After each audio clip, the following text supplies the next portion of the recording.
Recording in progress. All right, Jeff. All right, we're going to call the Virtual Borough Monthly Planning Commission. I'll call it to order. Do a roll call. Justine Cimaroli, she is out tonight. Mike Palmer here. Gail Livingston here. Melissa Giuliani here. Elizabeth Belver. Here. And Joe Cower is on vacation as well. All right, is there any public comment? I don't believe so. You guys don't have any public comment? Nothing over here. No problem. You're free to speak if you want. All right. They're not getting the First order, what's that? They're not getting the full way experience. I know. Unfortunately, you usually have guests, or usually public, people from the public that bring in, comments, concerns, or something they want to talk to us about. 15-minute slide presentation. Sometimes it gets pretty elaborate, but not tonight. So you're lucky. This might be a quicker meeting. So, first order is adoption of minutes for the May 23rd, 2022 meeting. So moved. Is there a second? Second. Dale and Bitsy, all those in favor? Aye. All those opposed? That carries. New business. Is there any new business anyone wants to bring up? All right, we will move on to old business. Comprehensive plan. As we were all there at the last meeting, just give you guys an idea. We had a comprehensive plan. Bridgeville's working on a comprehensive plan, which is basically a roadmap for what you want to see in your community over the next 10, 15 years. So we just started it this year. It's a pretty involved process. There's about 12 people that we had a meeting here right before this meeting. It involves everybody here, plus there's members of the community, members of Borough Council, and we have community events that go throughout the year, a couple throughout the year. We get public comment from different organizations and residents to find out, what do they want to see in Bridgeville, in like how do we improve Bridgeville with traffic, economic development, stuff like that. And we have a consulting firm that we work with. They basically take all this input and put it all together in a pretty big, basically a roadmap for us, and we present it to Bridgeville Council, and then Council adopts it, hopefully, and they use that as, all right, this is what we want to see happen in this town over the next 10 to 15 years. So it's a pretty big deal. It's not an easy undertaking. It takes a lot of effort and a lot of work on behalf of a lot of people in the community. So the update report, the meeting was held, and we're having a community event the second, probably about the second week of October. It will be over in the parking lot of Bailey, right here on Washington Pike, where the parking lot, the car dealership is. And it will be some sort of event where either food trucks or food and getting public comment. It's all about, there's been ideas about how to improve Bridgeville traffic, flooding, how to deal with some of these. So what we're looking for is having public input. And so between the consultants and the planning commission and the borough council, we'll be there to talk about some of these issues and trying to get public input. So when the consultant finally puts the report together, with the planning commission and the council have a roadmap of how to do things. By having that roadmap, it gives them the council the opportunity to budget for projects, and the planning commission gives us the opportunity to look at things and think about how we want to approach certain pieces, certain projects throughout the decade. Please, check in with his name and address. They have no public comments. Oh, that'd be great.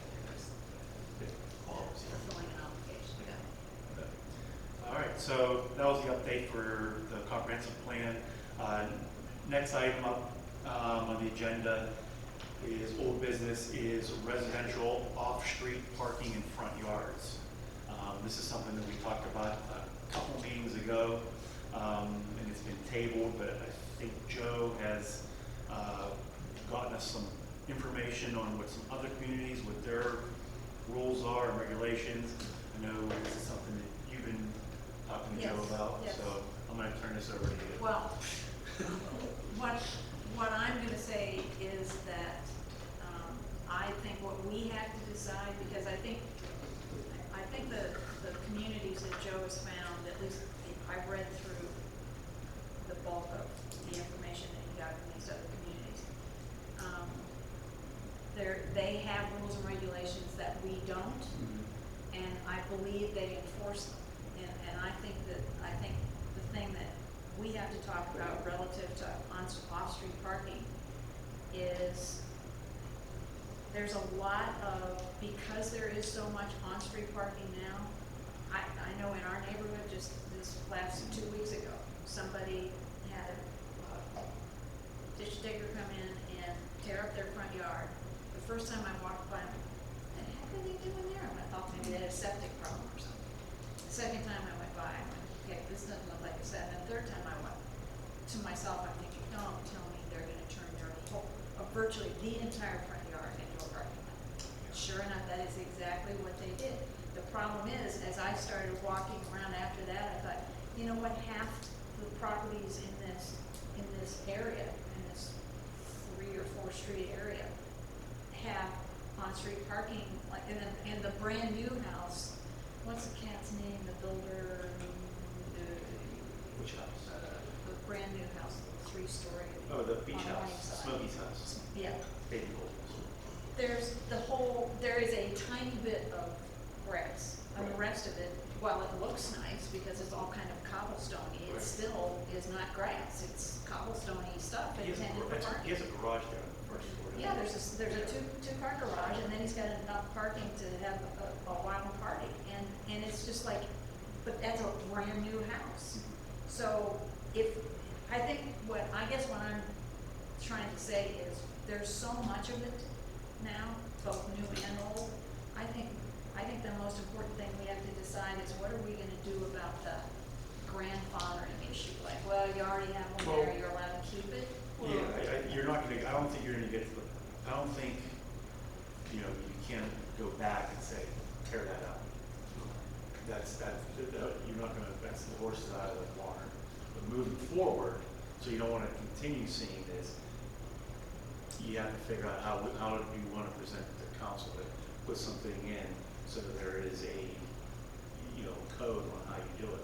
And looking through some of this stuff, like, there are, it's very hard written rule that, if it's on the side of the house, you can have it, but there's nothing in the front.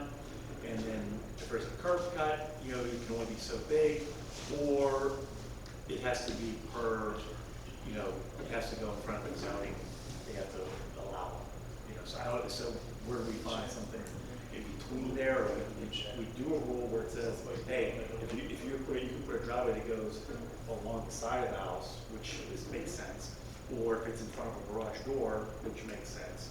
But I agree, like the one that's up on Grandview, it's this giant parking, you put up a giant parking pad, and it's mostly off to the side, but then it cuts into the front.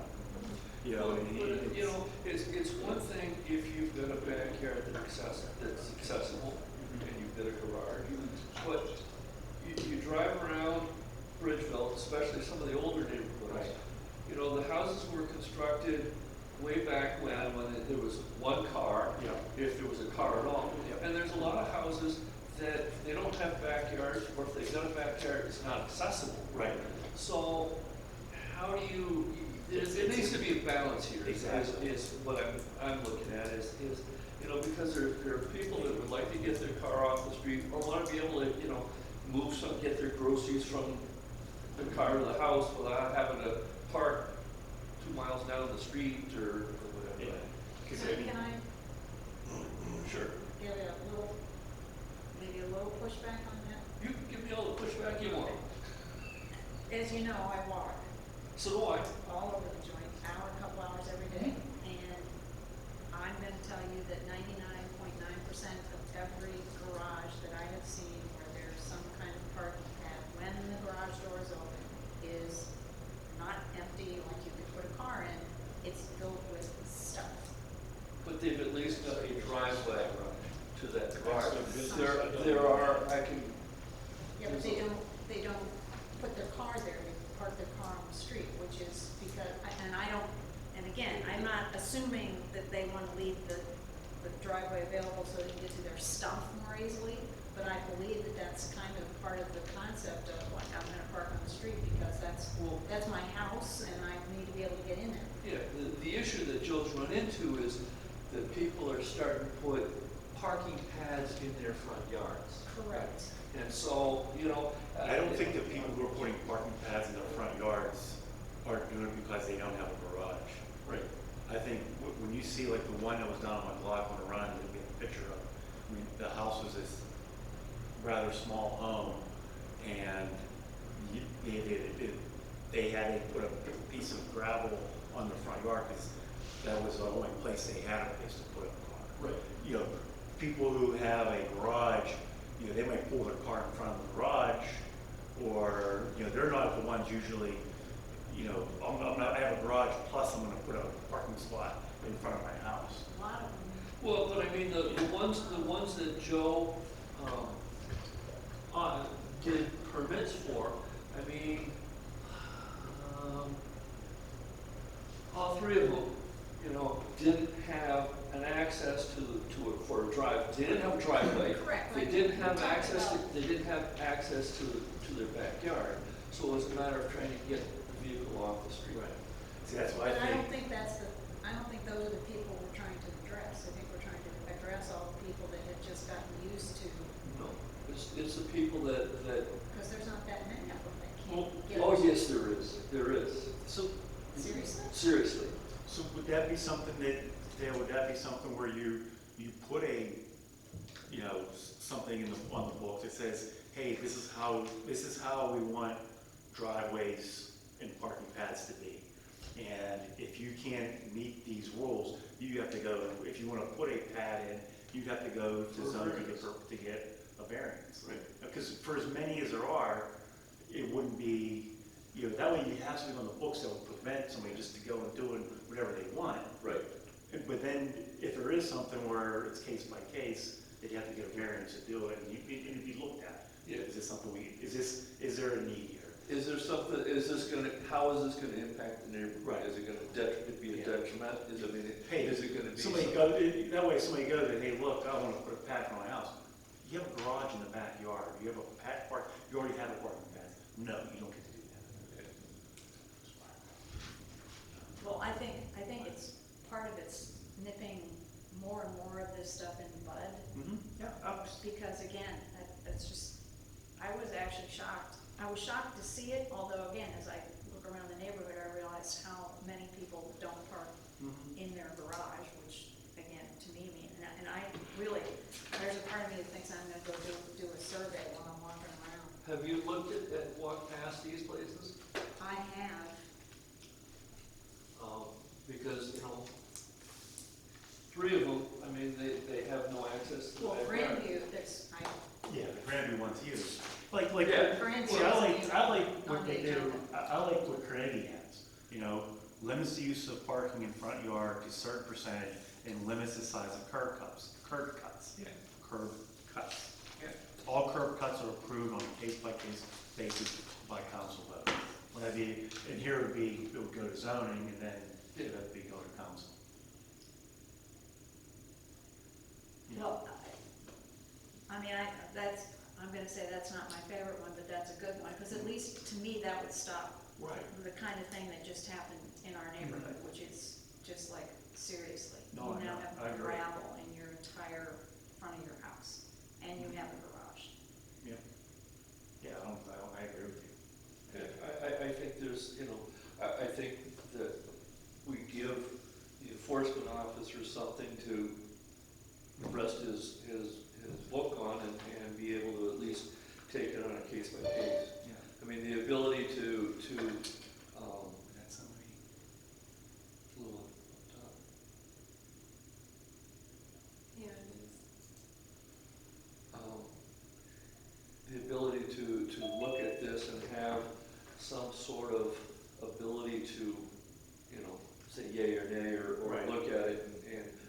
process in place, I think is Right. a good idea.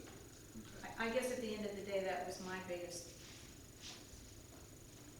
thought about this whole thing, is that whatever we decide to do, we need to do it, we need to enforce it. I agree. We need to put it on the books and then enforce it. And again, I don't even know what happened with the one in our neighborhood. I never followed up with Joe to find out what that was all about. For all I know, we didn't even know about it, but. So, you're moving forward, would you be willing to have Joe look at something like what Carnegie has?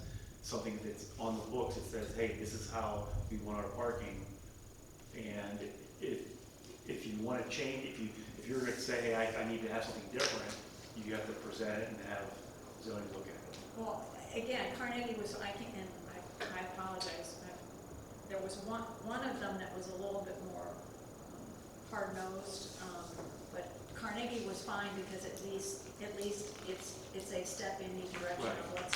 let's try and give our people like Joe or whomever it is, and I think it's Joe himself. Yeah, it is Joe. That handles He's that our- enforcement, Yeah. and give him the backup that he needs to do that. Absolutely, give them some teach. And whether we get a little more hard-nosed about it moving forward, that's up to, a whole lot of different people, but I think we at least at least need to take that step. And I think we need to look at, the amount of the curb cut, I mean, besides, Yeah. Carnegie's No, that's was, very- Well, that's the thing, that guy up on Grandview, his curb cut's 20 feet long. yeah, well, and the one up on, Liberty, there is no curb cut because there is no curb. but Exactly. You still need the verbiage to, Yes. create something that's gonna work. I mean, I'm not opposed to for people doing this in situations where there isn't, the ability to provide access to the property. But I think, we need to look at it, Okay. for sure. We want to have, Melissa, you? So, I should probably know this, but I don't. If they have to apply for a variance, they have to pay for that? Yeah. Anywhere from $300 to $600. There's a fee for applying for a variance. Yeah, and because the way it's written out, you can do whatever you want, and there is no, I mean, the variance at least creates a process to challenge the regulations or the ordinance.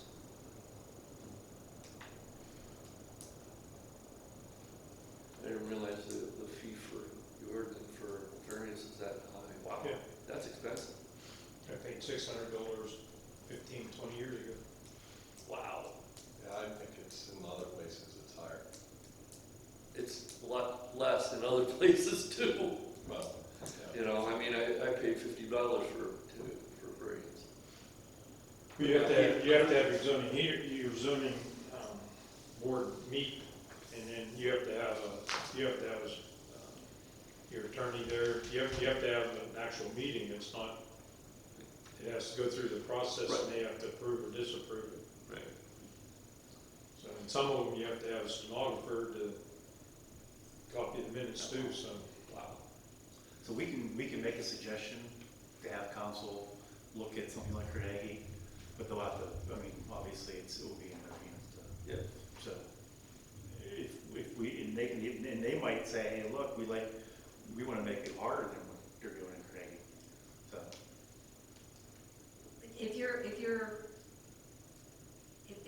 If you're comfortable that we're at a point where we can say to council, hey, this has been reviewed pretty thoroughly by Joe, we've kicked it around. Yeah, we've kicked it around, we've been talking On about more this. than one And I think we all agree that we'd like to see something, Correct. Correct, yeah, and I can't even kick myself in the butt for not remembering the name of the one that I thought was, but I know it was the most restrictive, so Yeah. Carnegie, I think, is a good,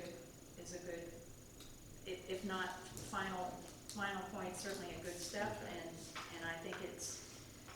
I just think it's something that there's an element, I think, of I think in there.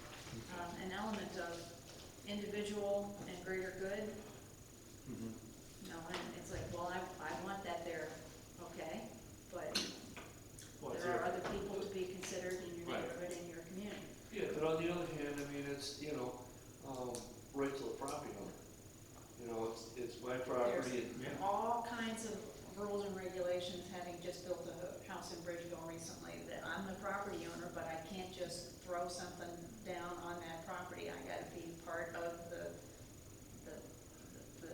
electrical system and Yeah, but the reverse plumbing system, and there's a lot of things that you There's- gotta do. we have zoning rules all over this town, yeah, you know, what Yeah. you can and can't do. yeah, and I understand it, but, playing devil's advocate here, I know. I don't want to get to the point where, oh my God, I can't do anything, Right, without, I agree with that, and that's, and to your point, Dale, that's why I like Carnegie, because it puts a rule in there, and then if you really need to do this, there's an out, you know? Yeah. Because I feel like you, I don't like to make it an absolute, life is not absolute, life is not black and white. Right. So. All right, we need to. I'm also just gonna throw in there the thing about the individual, that person, whatever they're doing. There's a whole lot of people that get impacted by what that person's doing, and I think part of what we have to be talking about here is all those people that are impacted by what that person's doing. Yeah, so there is Yeah, some I of that, get- I get at the some point, individual. yeah, The individual is part of there needs to be a balance, part of the larger whole. So if we get something on the books and give Joe a little bit of, a couple of teeth to work with, I think that would be a good thing. So, You want me to make a motion? do we have to make a motion to have him put something together to go to council, or he has to come up with? You have to have a solicitor. Yeah, I was gonna say, we have to ask him to put something together. So we don't have to make a motion, do we? No, and just put it in minutes. that Yeah, you- minutes, we want him to Okay. present to council something similar to Carnegie. Yeah, Shouldn't it be presented to you first? yeah, it should be presented to Yeah. us first. Yep. But I think that, something similar to the language of Carnegie, and also limit the curb cut size. Yep, absolutely. And then we'll come back with something and we'll yes, council again. Yeah. All right. Okay. I'm just saying. And then talk about it. All right, the next item up is Baldwin Street. As you've all probably seen, we have a lot of empty lots on Baldwin Street now, and what to do with them, so. Well, there's multiple things we can do, because there's multiple lots. Well, yeah, but I think there's some limitations by FEMA. There's absolutely You limitations. can't build on You it. can't build on them. And that was one of the things, me and Justine were talking today, and is this something we want to bring up at the public event we're having in October, as like almost like a sidebar? And, hey, we have these empty lots, here's the parameters, what we're allowed to do, what would you like to see there? 'Cause there's a lot of, dog park, community garden, water park, or rain park. Rain garden, Sculptures. sculptures, we have multiple ones. We can do permeable parking, stuff like that, so, I think, if we have that, when we have that event, that could be a nice little sidebar. I think it's a And perfect it's opportunity. actionable, it's something that we can do right now, and it's, Can I suggest that we come up with a list of Yes, half a that's- dozen things? that's so what that I was they're- going, that was they're my, not, that was my they next don't thing I was like gonna. racking their I was brain. talking to They Justin. know they wanna do I was something. talking to Justine, you go, hey, look, come up, because we're gonna have a meeting before that event. So before the next meeting, so we're not gonna sit here for a half hour, everybody come up with 5 or 6 things that they think they'd like to see, and then we'll come up with to take to that meeting, so we can kind of go over, some ideas on what we can do.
not shaded at all, because my grandfather had his garden there all the time. And you could put a small farm on that one. So, I mean, I think it matters what we absolutely. propose for these. Yeah, Based so on. especially if you're gonna do a community garden. So, because, you know, with the amount of lots we have. Community garden is how hard is that to manage? Well, there's a nonprofit in Pittsburgh called Grow Pittsburgh, and they have plans that they can support the community with getting it set up, how to do it, the whole nine. But I think in terms of, there are adequate resources in the city to help communities.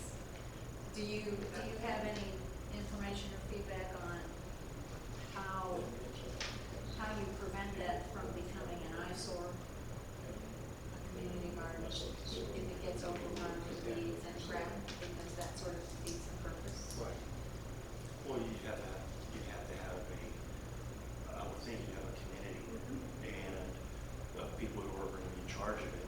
And if it starts getting overrun, you hey Joe, what's going on there? And he calls up Fire the committee and and. Joe means, hey, very good down here. But there are templates that people that have done this that have a way of preventing it from becoming an eyesore. They've got guidelines and they've got, recommendations and things that they can make. Obviously, they can't pick 5 residents of Ridgeville who are gonna be steadfast forever. I mean, because people are people. Yeah, But yes, but I mean, I think they've got like, there are templates, there are resources, there are like guidelines, like a plan. Okay, you know, people are interested. Yeah, I personally don't think any of those spaces are large enough for dog parks. I'll be Right. intrigued by what people have back, but maybe an agility park. Yeah, For your dog. yeah. Maybe an agility park for people. You have a small So, Yeah. all right. Well, anyway, Or we could regardless, put come up rock with, climbing let's, think of some ideas what you might like. Because here's the other thing too, is the next thing we're gonna start hearing from the community is like, oh, when's the next round of FEMA buyouts? You know, because they see them, and from what I understand, there isn't gonna be a next round. Yeah, so what happens now is, okay, you have, a couple lots over here, maybe a house in between, and somebody's like, well, I wanted to get rid of my house. Well, maybe it's something where, down the road, with this comprehensive plan, that, one of the ideas is like, hey, we're gonna take that building. That's in our comprehensive plan to buy, now we're just gonna buy it, and now you have a bigger lot to do something, So don't limit, hey, we only have this lot here and this lot here, but if there's something if we got rid of, if we purchased this piece of property, it allows us to do an amphitheater or something, I don't know. But if it requires something larger, so. That's fancy, Mike. Huh? That's fancy. I know, I'm a fancy man. Actually, quick question. I haven't gone back to find this yet, but I had this thought recently that there was a really interesting thing on 60 Minutes about this architecture firm out of Boston that was building houses on, we'll call them stilts, but probably ground up, Yeah. yo tall. Do we have any kind of, first of all, I'm sure we'd be talking about trying to find some kind of grant or something like that, because again, I will look into that particular guy and his houses, but do we have any kind of data that says how How high the tall, how how high high the flood level the is? floodwaters get down there when it Oh, you floods? could probably look at. Right now, if you build, one guy on one lot wanted to build just before DEP and FEMA put in regulations, and he would have had to raise his lot 6 feet to bring it up out of the floodplain. Okay, well, So he would have I pulled have to right go off back. of Baldwin Street Yeah. up 6 feet.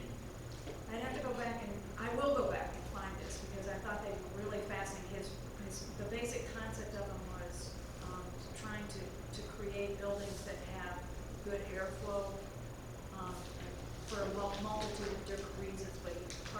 airflow issue was with putting them on stilts. And whether they were 6 feet tall or taller, I don't know, but I will write that down and check. Everything along the coast is built on stilts. Yeah. Well, yeah. They changed the laws that you weren't allowed to build down on the ground, so Yep. And they're dealing with hurricanes, and we're just talking about, same, well, but I mean, I don't think we get the wind and all of the other crap along with it. right, but you're just talking about the stilts. Right, right. So you'd have to build everything up. The problem with that is all down there, it's not so much with all your water and sewage and that. It's got to travel that distance in the wintertime and not freeze. Yeah. So usually along the coast, you don't have the issue of freezing. So there's all kind of parameters that got to go with that. Does it, That's if I priority, research wanted it, does it everybody sound to- like that makes any sense, or do you think that's a waste of my time? It depends on the state building code and that type of thing. And so you're gonna have one house here on stilts and another house down here. If you do it, then you're gonna have to get This a cat was uniformity everywhere. This cat was from Massachusetts, and he had all these experiences in Africa. So the worst thing that can happen is they'll be worthless, right? Like a big wheel that just keeps rolling in water.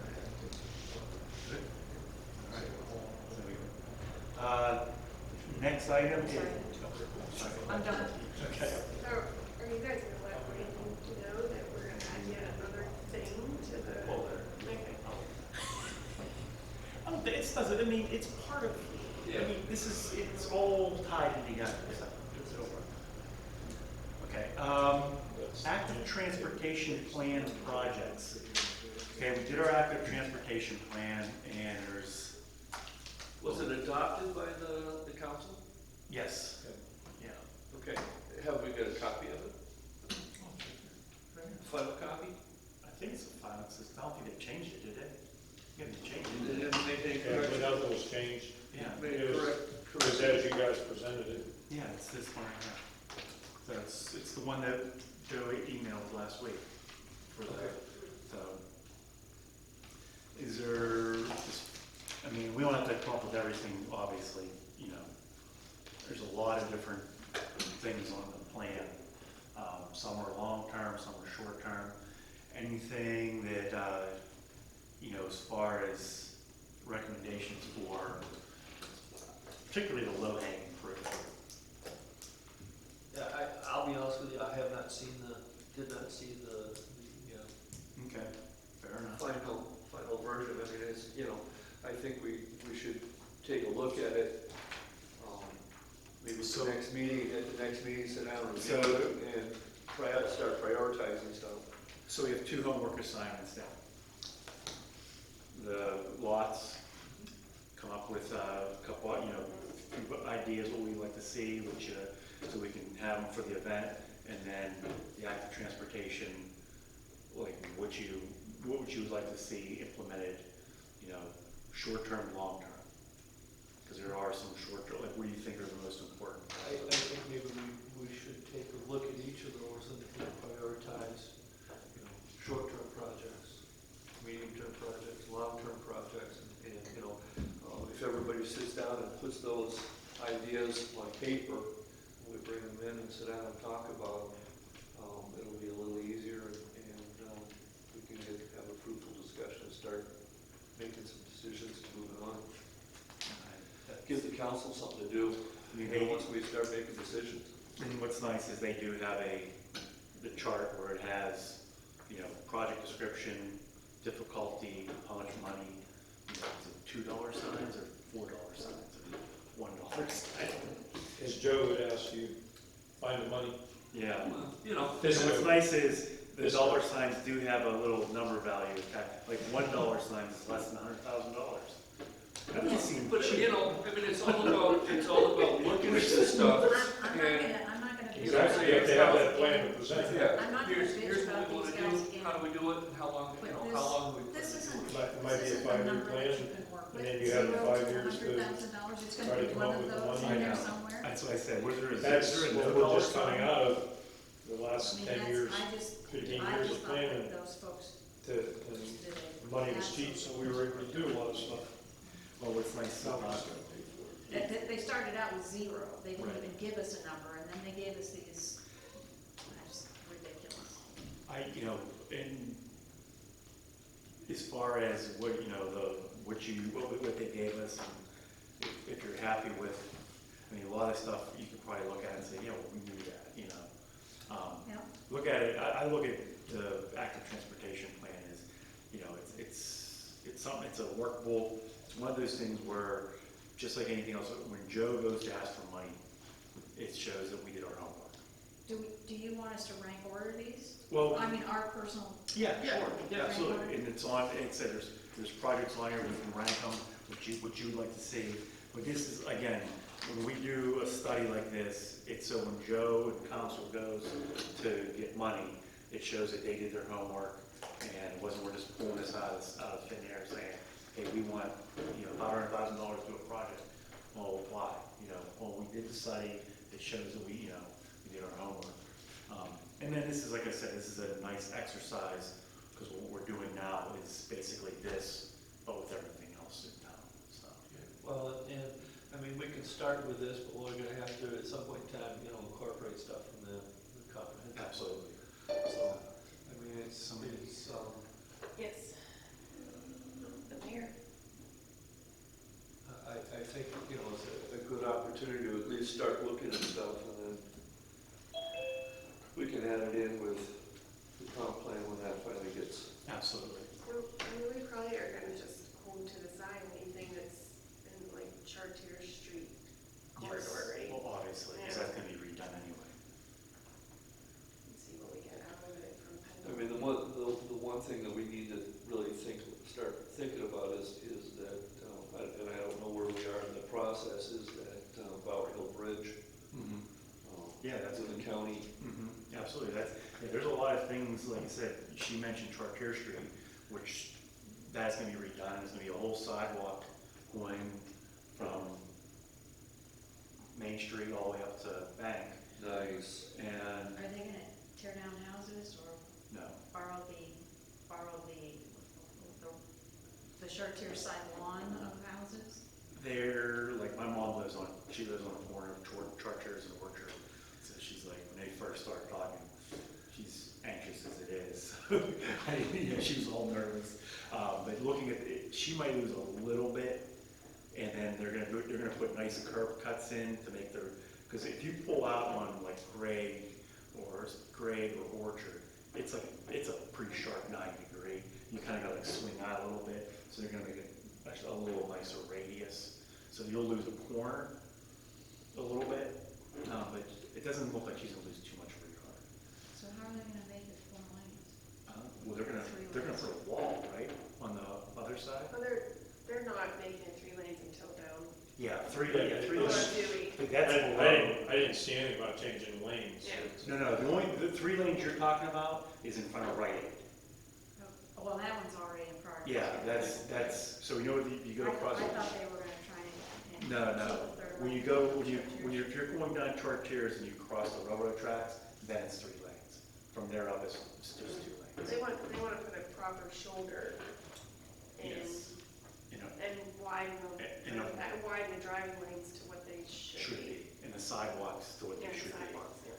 They're supposed to be 5 feet. Right, right. Nice. So, Have to hang it in the air. what's that? Have to hang it in the air because some spots along there is nothing. I know. Well, that's what I said, they're gonna put a wall. They're adding some of that. Yeah, they're gonna put a wall. That's what I'm saying. They have to. A wall in the river or the Yeah, creek side? You know. Yeah, it's gonna be a big project. And I was then- gonna say, that's your basic gazillion dollar That's gonna be a big project project. right there. And then, Do we have is the state of Pennsylvania paying for that? was it, Federal who owns that government road? paying for that? Have to. PennDOT. So they're up to speed with their writing checks, Well, if you take, This isn't happening until 24. 2024? I thought it was next year. Yeah, I thought they were starting next year. I thought it was after the bridge was done. I'm sorry, I thought it was 20. Oh, I don't know. It's, but it's, I it'll think be it here was, before I I think know. it was pushed Just will like be- Bank Street.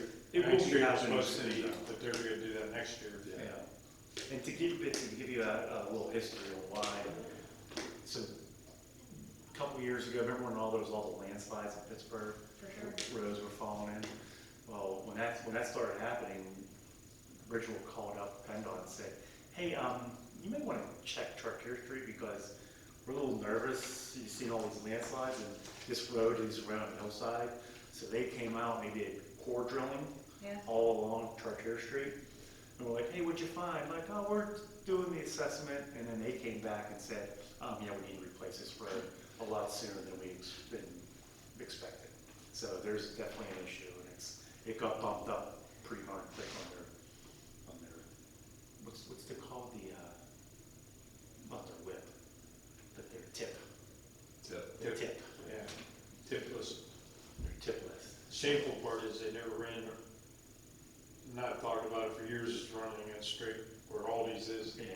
Ran the road straight out to Mayview, out to Boyce Road. Yep. When Mayview was gone and everything else, you wouldn't have to worry about Chartier Street because you could have had access all the way along here. Well, you didn't have before. You had got an Exxon station and everything. You could run right off the highway and right in. Straight ahead, and you, and Yeah. South End would have a business district. But that That wasn't our. presumably is all water in the dam or where bridge, Yep. where the water And goes. it wasn't Bridgeville. It was South Vance area. Or South End. 15 years ago, I talked to people from South End, and it's like, oh, you have to tear this down, you have to tear Ionics down, all that's gone, was gone. It wasn't on. So. All right. So, our homework is the active transportation list, Rank order. rank order, and empty lots. So, anything else tonight? Yes, Joe? I'd like the commission to consider, this is not today, but just to put on your list to review the ordinances for landlords. Okay. I feel that some of the ordinances are outdated, and I think that I'm interested in some of the code. Like, for example, there is one property in Bridgeville that I do know that there's electric wires just coming out of their wall. There's what wires? Electrical wires. Coming out of the outside wall? No, Oh. inside the Oh, apartment. inside. So we wouldn't know that, and maybe it's not being taken care of by the landlord. I just think that we need to review those ordinances to see if they are outdated. Okay. So Can that I, is nothing for today, but just something to consider maybe even next year. when the timing of us and building our house and Joe becoming, borough manager were like roughly at the same time. And so up until that time, we had been told that, everything's fine, don't do anything. And then when he came on board, he said, well, no, here's what you have to do because of the easement that goes down over the hill. There's a septic system. And so he said that here's what, and I believe it was the ordinance, here's what it states, which I gather was never previously been, made people follow it. We had to go talk to, or had to contact the three property owners down at the bottom of our hill. And finding the names of those property owners was very difficult. We sent letters, and nobody ever responded. But two of them came back, they didn't know, they never heard of that person. I think we have as much of a problem with knowing the landlord as we do with being able Well, to find it. that's part of Yeah. my seeing that the ordinances are, because in my opinion, I totally agree with you. I don't think that is all being followed. Yeah. Yeah, if you can't get them, You might have somebody that owns a piece of property and they live in California, and they're not taking care of the property. well, even if they live in California, again, two of these three guys, I got the letter back. Yeah. There, no such person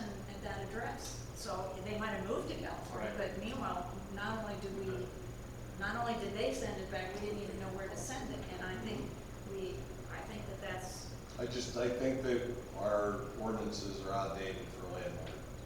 And I think that's just something maybe next year to consider, once we get some of this stuff. Okay. I think that's a good idea. Because there's over 50% are landlord, or whatever that percentage was. that we're Absolutely. working on. I agree. All right. Anything else, ladies and gentlemen? All right. Got a motion to adjourn? Don't you have to say? Make a motion to adjourn? So moved. So moved. Second. Second. All in favor? Aye. All Aye. opposed? All right. Hey, Bud, you should move one more chair over.